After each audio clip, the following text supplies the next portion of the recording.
Hey guys, happy Monday.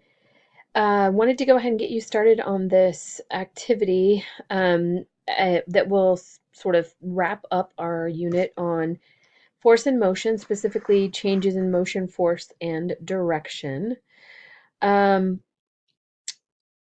if you look at this slides document that I've shared with you on Schoology, you will see that there are a number of slides here along the side. And it starts off with this blue slide that will show you the instructions for this document. It says, type a description of the term in your own words, find a picture or diagram to help explain that vocabulary word, and then, this is new and different, it says, answer the practice test question.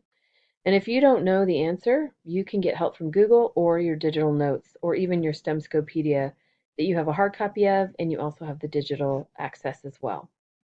Then when you reach slide 8, it will give you, slide 8, by the way, is Newton's third law of motion. So you'll go through those steps for each slide. When you get to 9, it's going to give you a situation.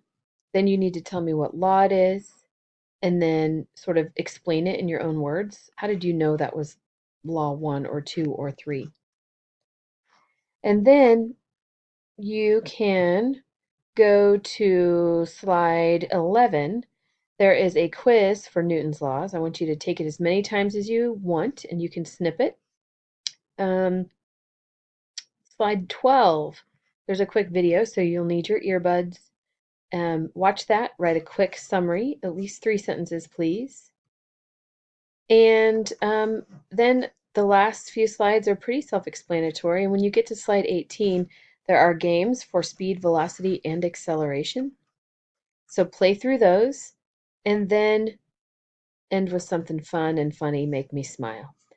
So sorry I'm not there today, guys, but this will be reinforcing what we know and wrapping up our force and motion unit.